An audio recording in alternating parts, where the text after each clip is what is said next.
listener production. Hi, Natarsha Belling with you and welcome to the afternoon edition of The Briefing. Coming up in our deep dive, will today's historic talks between Volodymyr Zelensky, the US president, and other key European leaders at the White House really lead to lasting peace between Russia and Ukraine?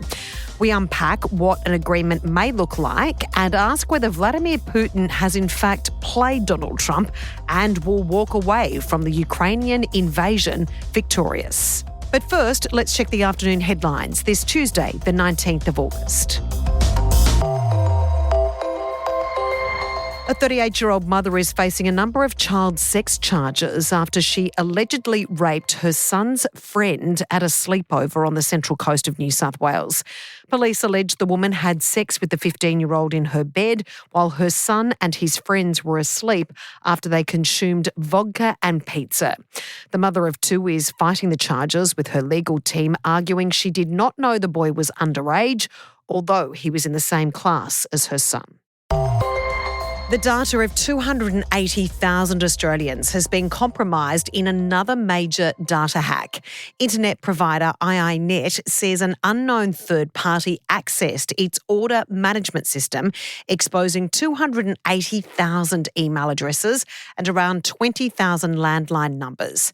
Thousands of customers had their usernames, street addresses and phone numbers accessed, while modem set-up passwords were also taken. iiNet says no credit card details, banking information or ID documents, such as passports or driver's licences, were compromised. And a woman dubbed the Ketamine Queen has agreed to plead guilty to supplying the drugs that killed Friends star Matthew Perry. Jasveen Sanger, 42, will admit to 5 charges, including distributing ketamine resulting in death. Prosecutors say her Hollywood home was, quote, a drug-selling emporium stocked with dozens of vials of the powerful anaesthetic. Matthew Perry died in October 2023 after he was found unconscious in his backyard jacuzzi. A coroner ruled he overdosed on ketamine. Sanger is one of 5 people accused of exploiting Perry's addiction for profit, including doctors and the actor's assistant. She's expected to formally enter her guilty plea in the coming weeks. Now it's time to get into our deep dive about the possible peace deal between Russia and Ukraine. There was plenty of optimism and promises from the historic White House meeting between the Ukrainian leader and US president, with key European leaders standing by. We're going to try and get a 3-party meeting, maybe as soon as we can. And I have a feeling you and President Putin are going to work something out. After this productive meeting with President and then with all our colleagues, with partners, we confirm that we are ready for a trilateral meeting. Ukraine will never stop on the way to peace, and we are ready for any kind of formats, but on the level of leaders. All of us would obviously prefer an immediate ceasefire while we work on a lasting peace, and maybe something like that could happen. But many experts, including our guest, international conflict commentator Jessica Genauer, are sceptical, asking if the US caves in, the Ukraine loses territory, and Russia wins this latest standoff, what's next? Jessica, thanks so much for joining us. Would it be correct to say this meeting that we saw overnight our time between the US president, the Ukrainian president Volodymyr Zelensky, and these key European leaders, we haven't seen a world meeting like that, of that magnitude, for many decades? Yeah, that's absolutely correct. So definitely if we're looking at the context of wartime conditions where leaders are meeting to try to create some kind of resolution to an ongoing hot conflict between two states, then yes, we haven't seen this kind of meeting for many decades. We've obviously seen other kinds of summits between world leaders that go on a regular basis, but really key leaders coming together to try to see whether they can nudge towards a ceasefire in a state-to-state large-scale war is not something we've seen in recent years. There is so much to unpack here, and only time will tell whether this has been a critical step forward to a possible peace deal between Russia and Ukraine. How important do you think it was that we saw the key European leaders part of this critical meeting in the White House, including the French president, also the British Prime Minister. How critical was that? It was absolutely critical and very important because ever since Trump's second term in office, we've really seen him more inclined to be empathic towards President Putin's position in the war between Russia and Ukraine in a way that we haven't seen from, for example, the Biden administration before him. So this has left President Zelensky and Ukraine with very little leverage in terms of how they now negotiate a ceasefire or a way out of this conflict. So President Zelensky really needs all the allies and partners that he can get. Countries like France and the UK that are also nuclear-armed nations are going to be particularly important when it comes to things like security guarantees for Ukraine if there is an eventual end to the conflict that we might see coming up. So yes, critical. If Zelensky had have gone by himself, we would have seen something quite different. I think Trump would have taken him a lot less seriously, taken his points less seriously, and also taken his side much less seriously in the way that Trump is now going to go back to Putin and see if he can now navigate the two sides getting together eventually to find an end to the conflict. It was even a very different atmosphere, Jessica, in that room. We know there's been some commentary on what Volodymyr Zelensky was wearing. One may argue that was very, very superficial. But J.D. Vance, the Vice President, was nowhere in that room, contrary to what the situation was before. How critical do you think it was, the difference in even the body language between Volodymyr Zelensky and President Trump? That's right. So I think that everyone has learnt some lessons since that meeting between Zelensky and Trump in the Oval Office earlier this year, and everybody is acting a little differently by now. So for Zelensky's part, he was absolutely determined not to have a repeat. And if you'll notice, he said quite little in this meeting with Trump, and he let Trump talk more. But on the other hand, Trump has also learned some lessons since that initial meeting.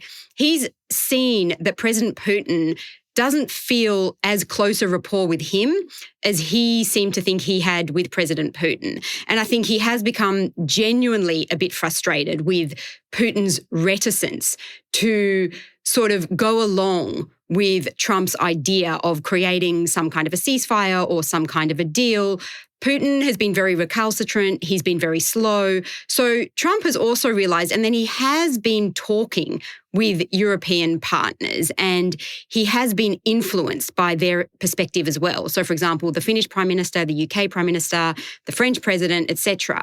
So Trump has also learned to see the situation slightly differently, I think, and understand that, yes, Ukraine is under attack. Yes, the war does need to stop. And yes, Putin is also quite resistant to stopping the war or to a ceasefire. So I think everyone sitting in that room was coming from quite a different perspective than they were coming from about 7 months ago. Before this very important meeting overnight our time, of course, President Trump and Vladimir Putin, the Russian president, met. Now, Mr. Trump, many experts said, came, in firing with that meeting, basically saying he was going to go for a ceasefire. And then the dynamics of that meeting changed dramatically, where all of a sudden a ceasefire was off the table and it was more about establishing a peaceful, long-term peace process. Now, in regards to the analysis, did President Trump get played by Vladimir Putin? I think that to a large extent he did. So saying we're going to focus on a peace settlement first before a ceasefire is actually code for saying we're going to try to give Russia a big chunk of what they want before we actually stop the fighting. Because in President Putin's perspective, going for a political settlement, what he actually means is Russia being formally given big chunks of Ukrainian territory that they're already occupying, and that they've already changed the law in Russia to actually recognise those bits of Ukraine that they occupy as Russian territory. So when President Putin says, I'd like a political settlement, he's not talking about giving territory back to Ukraine that Russia has occupied. He's not talking about actually, providing any kind of future guarantee that Russia would not invade Ukraine again in future. He's really talking about answering Russia's immediate interests and ensuring that Russia can maintain control over territory. Whereas from the Ukrainian perspective, what they really want first and foremost is a ceasefire, because they need for the fighting to stop.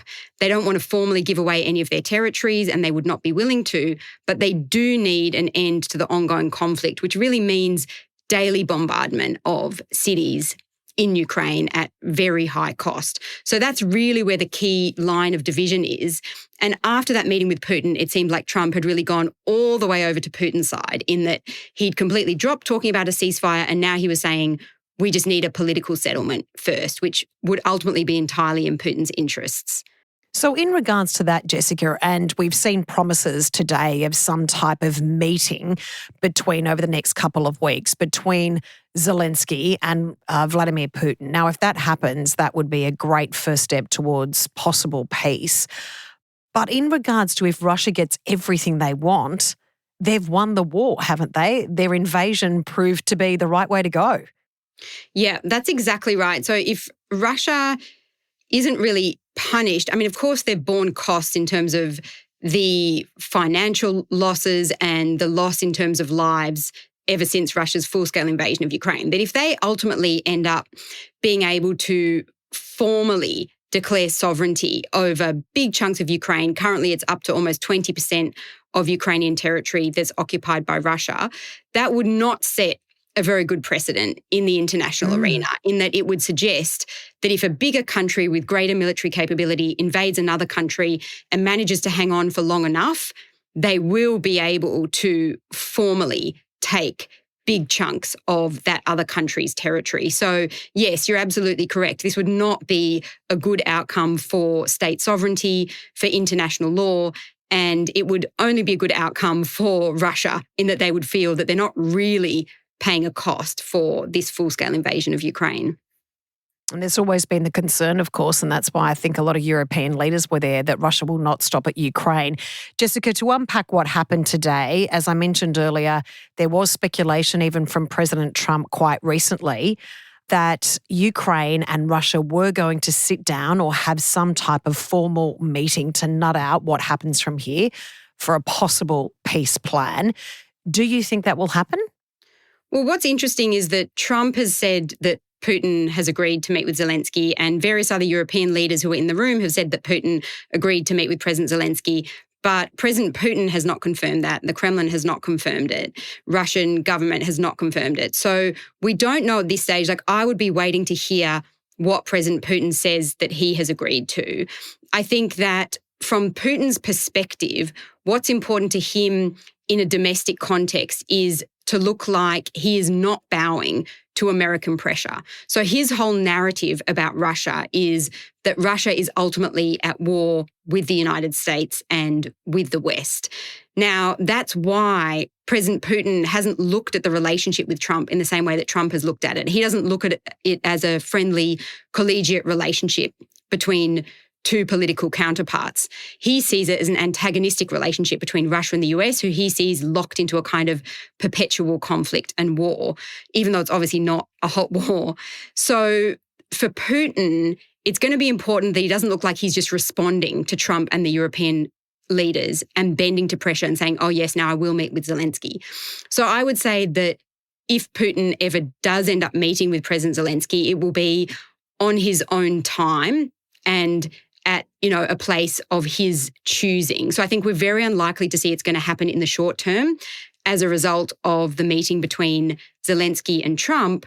But we might see in the medium term that Putin does accept that he really does need to meet with Zelensky if he doesn't want, for example, the US to impose secondary sanctions on Russia, which is an idea that's been floated. So I would say short term, it's unlikely this will actually come through because of Putin's domestic considerations. But in the medium term, let's say before the end of the year, yes, we might see a meeting between Putin and Zelensky.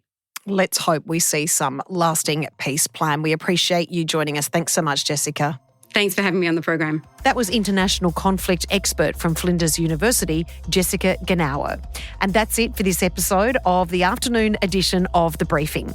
We'd love you to subscribe or follow us on Instagram at The Briefing Podcast. And we'll be back in your feed tomorrow morning. I'm Natarsha Belling. Thanks for your company.